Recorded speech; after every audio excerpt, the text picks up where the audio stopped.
दुनिया खत्म होने से ठीक पहले जब मेरा पुनर्जन्म हुआ तो जानते हो मैंने सबसे पहला काम क्या किया? मैंने अपने पूरे 10 लाख रुपए उड़ाकर एक 880 टन का माइनिंग ट्रक खरीद लिया। तुम सोच रहे होंगे क्यों? क्योंकि मुझे पता था कि जैसे ही मैकेनिकल यूनिवर्स का रेडिएशन पूरी धरती पर फैलेगा, हर इंसान के नाम पर जो भी गाड़ी रजिस्टर्ड होगी वो उसका एक खतरनाक रोबोटिक आर्मर यानी मेक बन जाएगी। सीधा सा रूल है बॉस, गाड़ी जितनी बड़ी, जितनी भारी और जितनी मजबूत होगी, आपका मेक उतना ही बड़ा दैत्य बनेगा। पिछली जिंदगी में मेरी किस्मत इतनी झंड थी कि मेरे नाम पर सिर्फ एक शेयरिंग वाली साइकिल थी जिसे मैंने स्कैन करके लौटाया तक नहीं था। और तबाही वाले दिन क्या हुआ? रास्ते से गुजरते एक मैकेनिकल बीस्ट ने मुझे किसी चींटी की तरह कुचल कर रख दिया। पर इस बार नहीं, अब कयामत आने में सिर्फ 7 दिन बचे थे। मुझे इन 7 दिनों के अंदर एक ऐसा लोहे का दैत्य खड़ा करना था जिसे कोई हरा ना सके। मैंने तुरंत अपना फोन निकाला और जो कुछ भी मेरे पास था, एफडी, शेयर्स, सब कैश में बदल लिया।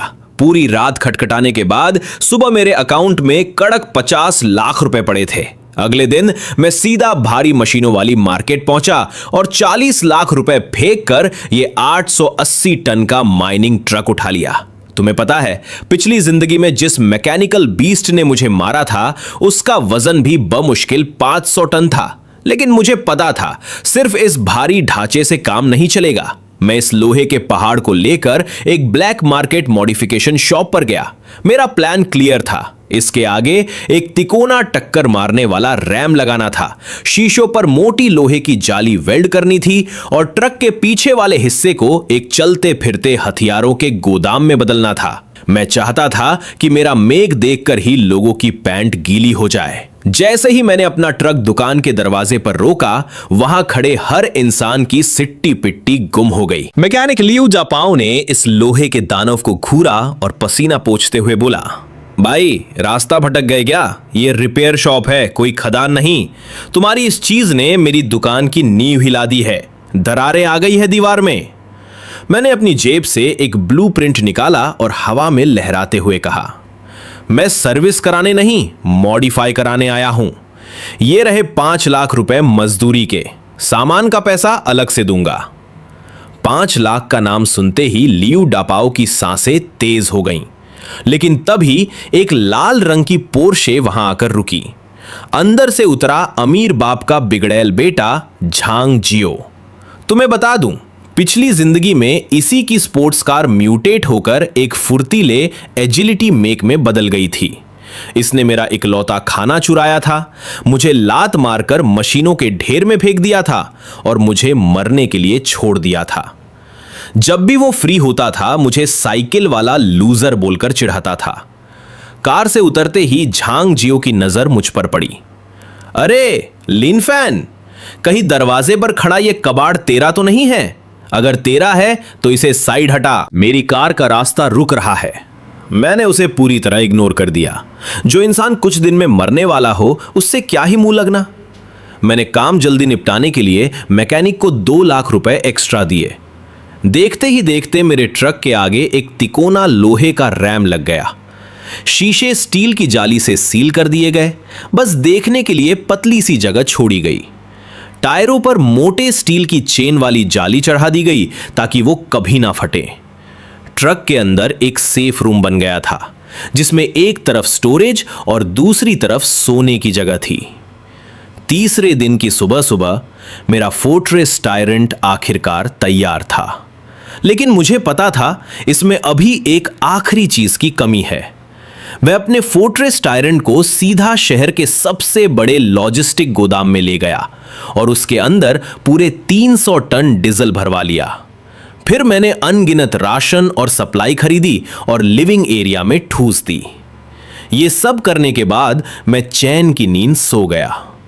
तबाही से ठीक 24 घंटे पहले आखिरकार लोगों को एहसास होना शुरू हुआ कि कुछ गड़बड़ है। आसमान का रंग एक अजीब सा डरावना पीला भूरा हो गया था। हायर डायमेंशनल एनर्जी की वेव और मैकेनिकल स्पार्क धरती के करीब आ चुके थे। मैंने अपने फोर्ट्रेस टायरेंट को धीरे धीरे एक डेड एंड वाली ऊंचाई वाली सड़क पर ले जाकर खड़ा कर दिया। वहां से पूरा शहर साफ दिख रहा था और सबसे बड़ी बात, वहां इंसान ना के बराबर थे। तबाही का पहला फेज मैकेनिकल बीस्ट से नहीं आया, बल्कि सड़कों पर चल रही आम गाड़ियों के म्यूटेशन से शुरू हुआ। रश ओवर का ट्रैफिक था और हजारों गाड़ियां एक साथ म्यूटेट होने लगीं।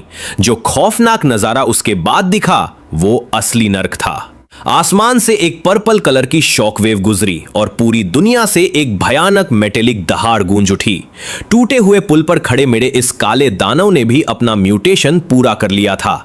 मेरे दिमाग में सिस्टम की आवाज गूंजी, system self check complete, S class mech vehicle fortress tyrant command के लिए तैयार। मेरे होठों पर एक खतरनाक स्माइल आ गई। मैंने गियर खींचा और व्रूम, ये 880 टन का काला दानव दहाड़ मारता हुआ उस चौराहे की तरफ दौड़ पड़ा जो अब नर्क बन चुका था।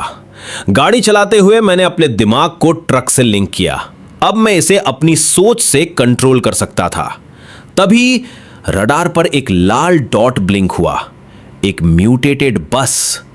वो डबल डेकर बस म्यूटेट होकर स्टील के एक विशाल कन खजूरे में बदल चुकी थी और ढलान से सीधा मेरी तरफ आ रही थी। तबाही के शुरुआती दिनों में बड़े मेक दूसरे मेक्स को अपना शिकार बनाते हैं। वो उनका मेटेलिक कोर खाकर इवॉल्व होते हैं। मैंने ब्रेक लगाने की जगह एक्सीलेटर पूरा जमीन में धंसा दिया।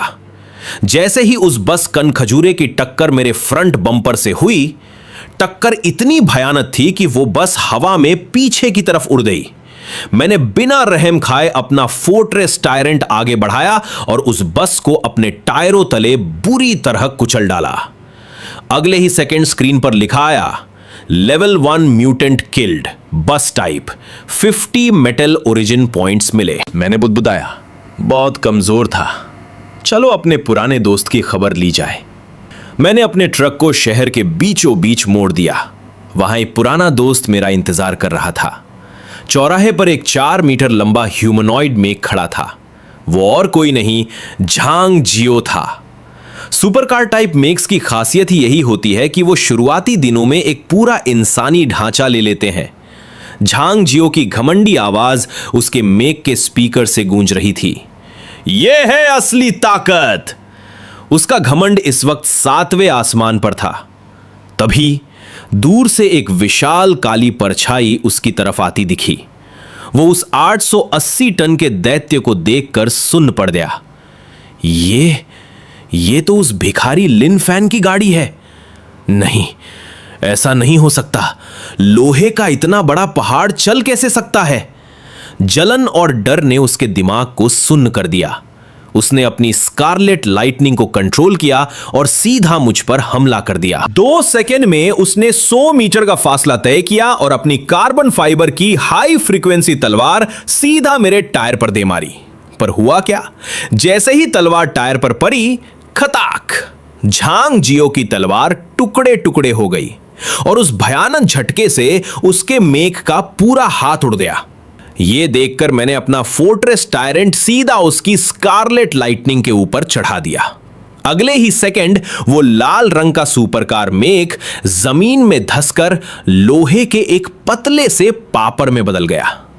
Level 1 mutant killed, supercar type, एक रेयर स्पीड मॉड्यूल फ्रैगमेंट मिला। मैं अभी उसे कुचल ही रहा था कि आसमान से बादलों को चीरते हुए 3 उड़ने वाले मैकेनिकल बीस्ट्स नीचे झपटे और उसी वक्त जमीन का कंक्रीट फटा और नीचे से भी एक बीस्ट बाहर आ गया। मैंने मुस्कुराते हुए कंसोल का लाल बटन दबाया। हाइड्रोलिक सिस्टम की दहाड़ के साथ ट्रक के पीछे लगा कैमोफ्लेज कवर फट कर अलग हो गया और बाहर निकली मेरी 30 मिलीमीटर की ट्विन ऑटो कैनन। मैंने होठों पर जीभ फेरी। मेरी आंखों में लड़ाई का एक पागलपन था। आ जाओ, सबके सब एक साथ आ जाओ। आज तुम्हें बताता हूं कि असली पावर क्या होती है। जैसे ही तोप की मोटरें घूमना शुरू हुई, हवा में बारूद और आयनाइजेशन की बदबू फैल गई।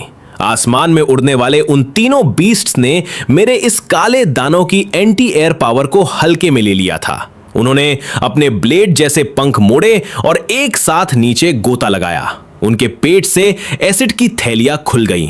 वो हरा एसिड मुझ पर फेंकने ही वाले थे कि मेरे कॉकपिट में 3 लाल क्रॉस हेयर उन पर लॉक हो गए। मैंने हल्के से लाल ट्रिगर दबाया। ब्रर्र, ट्रक के पीछे से 200 मीटर लंबी आग की लपटें आसमान में छूट पड़ी। पहला बीस्ट तो हिल भी नहीं पाया और हवा में ही फटकर चीथड़े हो गया। उसके जलते हुए टुकड़े बारिश की तरह नीचे खड़ी गाड़ियों पर गिरे। मैंने कंट्रोल लीवर को घुमाया और फायर चालू रखा। बाकी दोनों बीस्ट को मौत का एहसास हो गया था। वो चीखते हुए वापस आसमान में भागने लगे, पर मेरी तोप उनके उड़ने से कई गुना तेज घूम रही थी। गोलियां दूसरे बीस्ट की पूंछ पर लगीं और उसका आधा शरीर हवा में ही उड़ गया। वो कटी हुई पतंग की तरह घूमता हुआ सीधा एक बिल्डिंग के शीशे फाड़ता हुआ अंदर जा घुसा। तीसरे ने अभी एसिड फेंकने के लिए अपना पेट खोला ही था कि मेरी गोलियों ने उस एसिड के साथ ही उसे हवा में ब्लास्ट कर दिया। मैंने बारूद के उस धुएं को गहरी सांस लेकर अंदर खींचा। क्या इस दुनिया में कोई ऐसा दुश्मन नहीं है जो मुझे हार का एक छोटा सा भी स्वाद चखा सके? मेरी बात खत्म ही हुई थी कि मेरे ट्रक के ठीक नीचे से एक जोरदार धमाका हुआ। 880 टन का मेरा ट्रक हल्का सा हिला, सड़क का डामर लहरों की तरह उठा और जमीन फाड़कर एक म्यूटेटेड हैवी एक्सक्वेटर बाहर निकला। उसके विशाल लोहे के जबड़ों ने मेरे फोर्ट्रेस टायरेंट के लेफ्ट वाले पिछले टायर को जकड़ लिया। उसके दांत मेरे आर्मर में फंस गए। वो मुझे 1 इंच आगे नहीं बढ़ने दे रहा था, लेकिन वो एक्सक्वेटर शायद वजन का फर्क भूल गया था। वो पागलों की तरह अपना हाइड्रोलिक आर्म खींचकर मेरे ट्रक को गिराने की कोशिश कर रहा था, पर फोर्ट्रेस टायरेंट अपनी जगह से टस से मस नहीं हुआ। मैं अंदर बैठा मुस्कुरा रहा था। रुक बेटे, तुझे दिखाता हूं असली इंडस्ट्रियल ग्रेड क्रशिंग किसे कहते हैं। मैंने रिवर्स गियर डाला और इंजन फुल पावर पर दहाड़ उठा। फोर्ट्रेस टायरेंट के विशालकाय टायर पीछे की तरफ घूमने लगे। जो एक्सक्वेटर मुझे जकड़े हुए था वो मेरे टायरों के दबाव से वापस जमीन के अंदर धंसने लगा। सिर्फ 5 सेकंड में वो कंक्रीट और मिट्टी के बीच कुचल कर चटनी बन गया। सिस्टम बोला, किल्ड लेवल 1 म्यूटेंट, 50 पॉइंट्स मिले। मैंने सिर हिलाया। अभी भी बहुत बोरिंग है। मुझे इस दुनिया में सिर्फ कोई मुझसे भारी चीज ही हिला सकती है, और वैसी कोई चीज अभी बनी ही नहीं है। लड़ाई खत्म हो चुकी थी। चौराहे पर मौत का सन्नाटा था। जो छोटे मोटे म्यूटेंट गाड़ियां अभी सड़कों पर उछल रही थी, वो अब दुबक कर जमीन पर कांप रही थी। मैंने उन छोटे मोटे कीड़ों पर टाइम वेस्ट नहीं किया। अपोकलिप्स में सिर्फ मारना ही सब कुछ नहीं होता, असली खजाना होती है लूट। मैंने एक बटन दबाया। फोर्ट्रेस टायरेंट के दोनों तरफ से फ्लेक्सिबल मैकेनिकल टेंटिकल्स बाहर निकली। ये मैंने मॉडिफिकेशन शॉप पर ऐसे ही टाइम पास में लगवाई थी, लेकिन अब ये सबसे बेहतरीन स्कैवेंजिंग टूल बन चुकी थी। एक रोबोटिक आर्म ने सीधा उस कुचले हुए एक्सक्वेटर के कबाड़ में छेद किया और अंदर से एक चमकता हुआ ब्लू कोर क्रिस्टल निकाल लिया। दूसरा कोर मुझे उस चपटी हो चुकी फरारी से मिला। मैंने फोर्ट्रेस टायरेंट को वो दोनों कोर खिला दिए। ट्रक के अंदर एक गर्म ऊर्जा फैल गई। एब्जॉर्प्शन सक्सेसफुल, आर्मर स्ट्रेंथ 0.5% बढ़ गई। इंस्टेंट एक्सेलरेशन का स्किल फ्रैगमेंट मिला। इंजन फिर से दहाड़ा। मेरा ये काला दैत्य सड़कों के कबाड़ को कुचलता हुआ शहर के बाहरी लॉजिस्टिक पार्क की तरफ बढ़ चला। हाईवे पर एक अजीब ही नजारा था। सबसे आगे 880 टन का एक पहाड़ जैसी मशीन चल रही थी, जो रास्ता रोके खड़ी गाड़ियों को मक्खी की तरह उड़ा रही थी। मैंने पूरे मलबे के बीच एक चौड़ा रास्ता बना दिया था और मेरे पीछे करीब 200 मीटर की दूरी पर एक छोटा सा गाड़ियों का काफिला डरते डरते मेरे पीछे आ रहा था। 3 प्राइवेट कारें और एक छोटी वैन। मेरे रडार ने उन्हें बहुत पहले पकड़ लिया था, लेकिन मैंने उन्हें भगाया नहीं। तबाही के शुरुआती दिनों में जो लोग सिचुएशन को समझकर किसी ताकतवर के पीछे लग जाते हैं, वो थोड़ा लंबा जी लेते हैं। और दूसरी बात, अगर मेरे पीछे कुछ लोग होंगे तो वो मेरे लिए फ्री के अलार्म का काम करेंगे। लेकिन जैसे ही वो काफिला पुल के पास पहुंचा, वहां का रास्ता बंद था। करीब 1 दर्जन मॉडिफाइड पिकअप ट्रक्स और एसयूवीज ने सड़क पर बैरिकेड बना रखा था। गाड़ियों की छतों पर कुछ गुंडे शॉटगन और कुल्हाड़ियां लेकर खड़े थे। तबाही को शुरू हुए चंद घंटे ही बीते थे और इंसानों के अंदर का असली जानवर बाहर आ गया था। वो भागते हुए लोगों को लूटने के लिए वहां खड़े थे। रोको रोको अपनी गाड़ियां वहीं पर। एक टकला लीडर रेंज रोवर की छत पे खड़ा लाल झंडी हिला रहा था।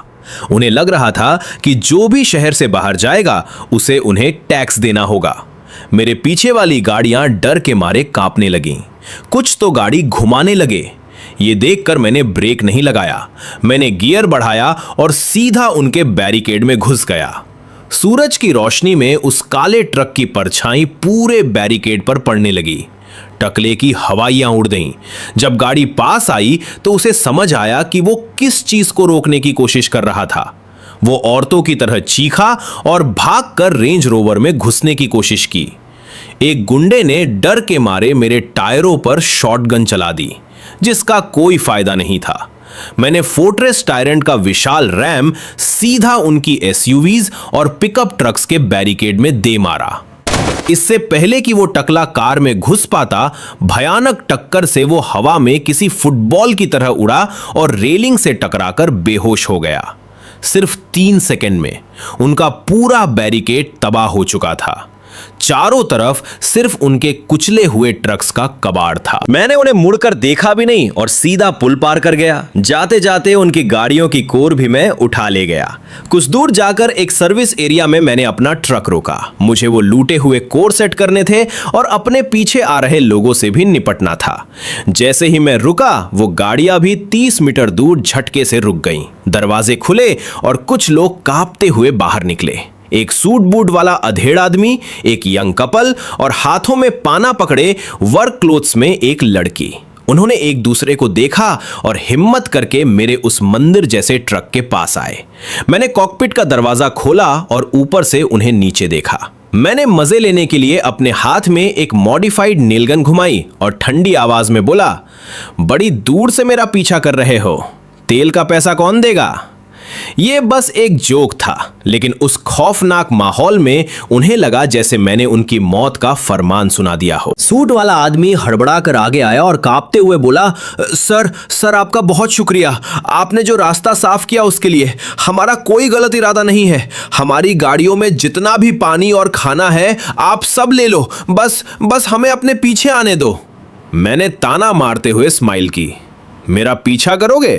मेरी स्पीड झेल भी पाओगे? तभी वो यंग लड़की अचानक चिल्लाई, मरते दम तक आपका साथ नहीं छोड़ेंगे। मुझे पता है आप कहां जा रहे हो। आप एक कैंप बनाने जा रहे हो ना? मैं मैकेनिकल इंजीनियरिंग की स्टूडेंट हूं। मैं गाड़ियां ठीक कर सकती हूं। मैं आपके काम आऊंगी। कपल वाली लड़की ने भी तुरंत हाथ उठाया। मैं खाना बना सकती हूं। वो सूट वाला आदमी भी अपना आईडी कार्ड निकालते हुए बोला, मैं एक सर्जन हूं। अभी भले ही दवाइयां ना हो, पर मैं चोट का इलाज कर सकता हूं। एक मैकेनिक, एक डॉक्टर और एक कुक, लॉजिस्टिक्स। मैंने अपनी एक भौं ऊपर उठाई। कयामत के इन शुरुआती दिनों के लिए ये टीम सच में एकदम परफेक्ट थी। भले ही मेरे पास ये अभेद्य किला है, पर मुझे भी आराम की जरूरत पड़ेगी और छोटे मोटे कामों के लिए एक्स्ट्रा हाथ चाहिए होंगे। मैं कुछ सेकंड शांत रहा, फिर ठंडी आवाज में बोला, मैं मुफ्त खोरों को नहीं पालता। अगर मेरे पीछे आना है तो पीछे छूटना मत। उन लोगों के लिए मेरी ये लाइन किसी भगवान के आशीर्वाद जैसी थी। वो इतने खुश थे कि लगभग रोने लगे। बाहर सड़कों पर राक्षस घूम रहे थे और ऐसे वक्त में मेरे जैसे ताकतवर इंसान की पनाह मिलना किसी चमत्कार से कम नहीं था। मैं वापस कैब में बैठा और सोचने लगा, झांग जियो मर चुका है, सड़क के गुंडे साफ हो गए हैं और मुझे कुछ काम के फॉलोअर्स भी मिल गए हैं। पहला दिन एकदम परफेक्ट रहा। अब टाइम था वो खास चीज हासिल करने का। मैंने अपनी जैकेट से एक मुड़ा हुआ नक्शा निकाला और एक लाल घेरे वाले पॉइंट पर टैप किया। यह शहर के नीचे बना एक पुराना एयर रेड शेल्टर था, मिलिट्री की लेजेंडरी सप्लाई डिपो। मेरे ट्रक के नेक्स्ट इवोल्यूशन के लिए जो रिएक्टर कोर मुझे चाहिए था, वो वहीं था। हम पश्चिमी उपनगर में पहुंचे। ये जगह बाहर से एक पुरानी खंडर हो चुकी फैक्ट्री लगती थी, लेकिन जंग खाए तारों के पीछे जमीन के अंदर युद्ध के समय का एक डिपो छिपा था। मेरा 880 टन का काला दानव कंक्रीट के एक विशाल ब्लास्ट डोर के सामने आकर रुका। वो दरवाजा 10 मीटर ऊंचा और आधा मीटर मोटा था। इसे खोलने के लिए एक कॉम्प्लेक्स इलेक्ट्रॉनिक की और आइरिस स्कैन की जरूरत थी, लेकिन तबाही के बाद हुए ईएमपी ब्लास्ट में इसका इलेक्ट्रॉनिक लॉक पूरी तरह जल चुका था। दरवाजा एक डेड एंड बन चुका था। पीछे से आ रहा काफिला भी रुक गया। वो मैकेनिक लड़की जिसका नाम सूसू था अपनी वैन से टूल बॉक्स लेकर बाहर कूदी और भागकर मेरे ट्रक के विशाल टायर के पास आई। उसने ऊपर अंधेरे कॉकपिट की तरफ देखते हुए चिल्लाकर कहा, बॉस, ये दरवाजा हाइड्रोलिक पर काम करता है। इसका इलेक्ट्रॉनिक लॉक तो जल चुका है, लेकिन मैं बैकअप पावर को शॉर्ट सर्किट करने की कोशिश कर सकती हूं या फिर इसका मैनुअल प्रेशर रिलीफ वाल्व ढूंढ सकती हूं। मेरे ट्रक के शीशे की खिड़की थोड़ी सी नीचे खिसकी और अंदर से मेरी ठंडी आवाज आई, तुम बहुत स्लो हो। अपोकलिप्स की इस दुनिया में टाइम ही जिंदगी है बॉस, और जब आपके पास एब्सोल्यूट मास होना तो ऐसी कोई चीज नहीं जिसे तोड़ा ना जा सके। मैंने सामने उस विशाल कंक्रीट के दरवाजे को घूरा। मेरा रडार बता रहा था कि इसके पीछे 3 किलोमीटर लंबी एक मेन टनल है। मैंने सिस्टम में रैमिंग मोड सेट किया। मेरे माइनिंग ट्रक ने एक भारी दहाड़ मारी और 50 मीटर पीछे हुआ और फिर मैंने एक्सीलेटर दबा दिया। 880 टन का वजन और 3000 हॉर्स पावर से ज्यादा की ताकत। जब यह पहाड़ उस दरवाजे से टकराया तो इसकी पूरी काइनेटिक एनर्जी एक ही पॉइंट पर ब्लास्ट हुई। बूम! वो ब्लास्ट डोर जिसके बारे में कहा जाता था कि वो न्यूक्लियर धमाका भी झेल सकता है, सिर्फ एक झटके में कड़कड़ाते हुए टूट गया। पूरा का पूरा दरवाजा अंदर की तरफ धंसा और एक भयानक आवाज के साथ जमीन पर आ गिरा। और मेरे फोर्ट्रेस का क्या हुआ? मेरे आगे लगे रैम का बस थोड़ा सा पेंट उड़ा था। मैंने वापस गियर डाला। मेरा काला दैत्य उस दरवाजे के मलबे को कुचलता हुआ उस अंधेरी अंडरग्राउंड टनल में घुस गया। मेरे पीछे खड़े लोग मुंह फाड़े ये सब देख रहे थे। उनकी तो बोलती ही बंद हो गई थी, लेकिन वो चुपचाप मेरे पीछे पीछे आ गए। सुरंग के अंदर घुप अंधेरा था। मेरे ट्रक के ऊपर लगी 4 विशाल सर्च लाइट्स ने उस अंधेरे को 4 लेजर तलवारों की तरह चीर दिया। यहां की हवा बहुत भारी थी, जिसमें मोटर ऑयल और सीलन की बदबू आ रही थी। तभी रडार पर अचानक लाल डॉट्स का एक पूरा झुंड ब्लिंक करने लगा। यह जगह कभी मिलिट्री का रेस्ट्रिक्टेड जोन थी, इसलिए यहां छत पर ढेर सारे ऑटोमेटेड डिफेंस सिस्टम लगे हुए थे और मैकेनिकल स्पार्क के रेडिएशन से ये बेजान मशीनें भी म्यूटेट हो चुकी थीं। सुरंग की छत पर उल्टी लटकी हुई कई ऑटोमेटेड सेंट्री गन्स ने अचानक अपनी बंदूकें हमारी तरफ घुमाई। उनके इंफ्रारेड सेंसर्स ने हम घुसपैठियों को लॉक कर लिया था। अगले ही पल गोलियों की भयानक बारिश शुरू हो गई। टट गोलियां मेरे माइनिंग ट्रक के फ्रंट आर्मर पर बारिश की तरह बरस रही थीं।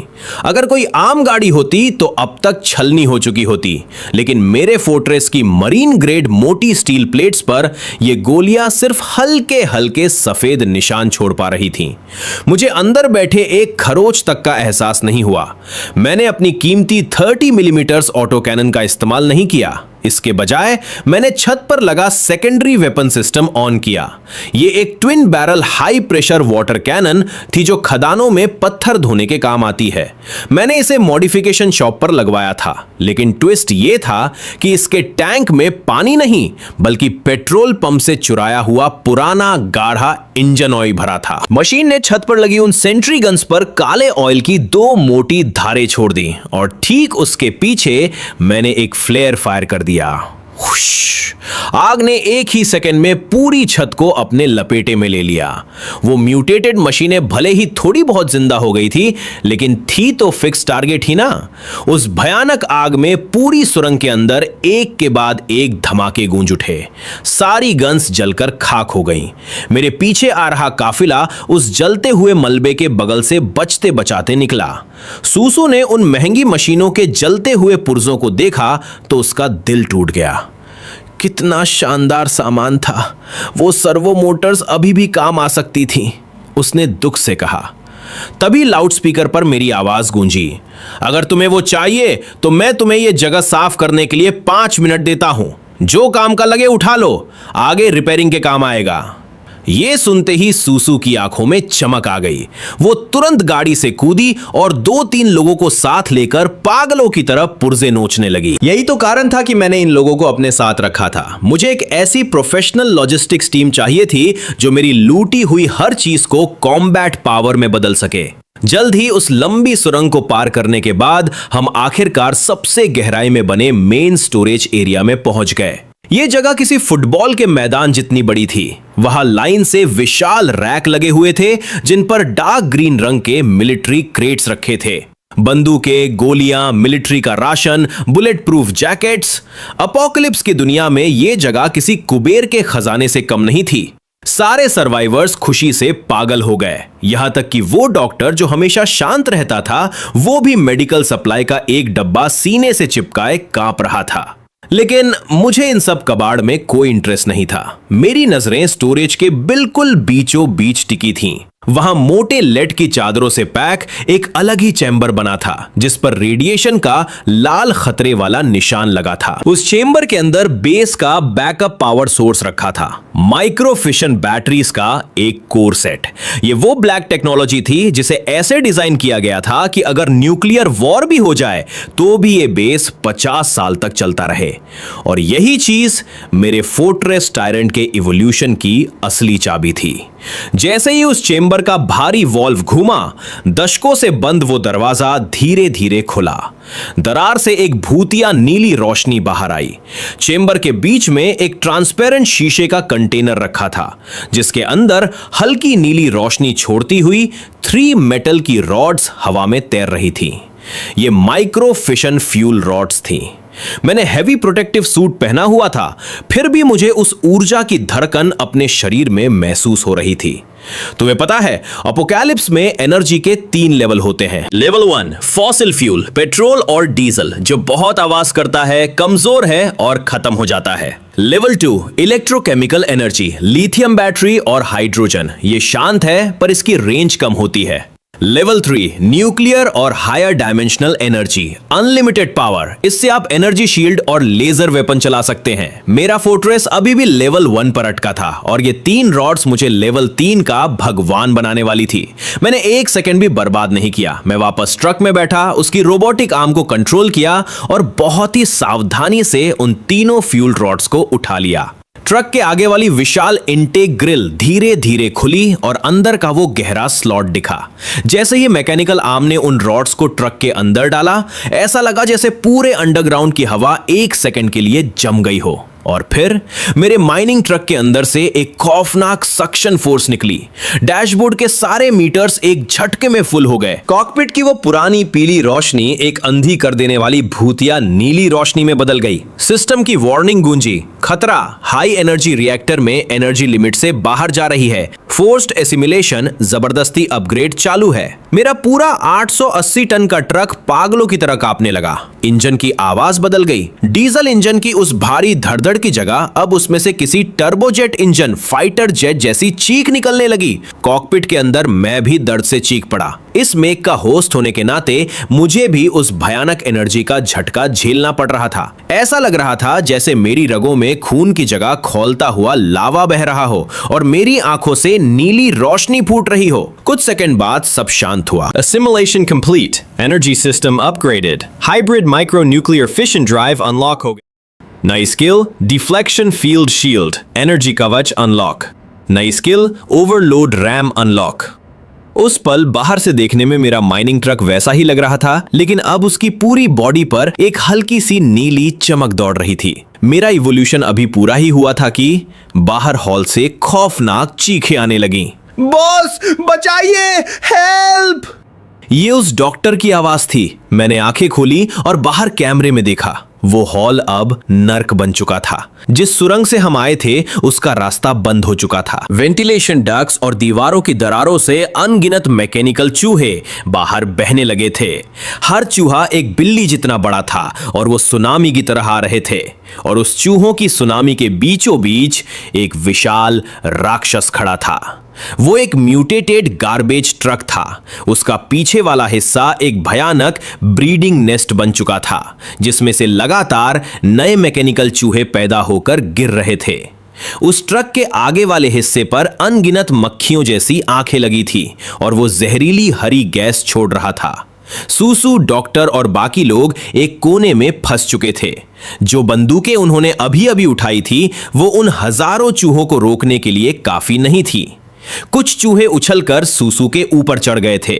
उनके ब्लेड जैसे दांत सूसू का गला रेतने ही वाले थे कि तुम्हें मरने की बड़ी जल्दी है। मेरी आवाज में बर्फ जैसी ठंडक थी। बढ़िया है, तुम पर ही अपनी नई पावर टेस्ट करूंगा। Fortress activate deflection field. एक झटके में माइनिंग ट्रक के चारों तरफ से एक सेमी ट्रांसपेरेंट नीली एनर्जी की वेव ब्लास्ट हुई। जैसे ही वो नीली रोशनी की लहर चूहों से टकराई, वो चूहे ऐसे फ्राई हुए जैसे इलेक्ट्रिक रैकेट में मच्छर। उनके अंदर के सर्किट बोर्ड उसी सेकंड चल गए। उनकी बॉडी से नीला धुआं उठा और वो कड़कड़ाते हुए जमीन पर गिरकर कबाड़ बन गए। एक ही झटके में चूहों की उस सुनामी का एक बड़ा हिस्सा राख हो चुका था। सूसू के ऊपर चढ़े चूहे भी अकड़कर नीचे गिर गए। मौत को इतने करीब से देखकर सूसू जमीन पर गिर पड़ी। वो बस मुंह फाड़े मेरे उस विशाल ट्रक को देख रही थी, जिसमें से किसी देवता जैसी नीली रोशनी निकल रही थी।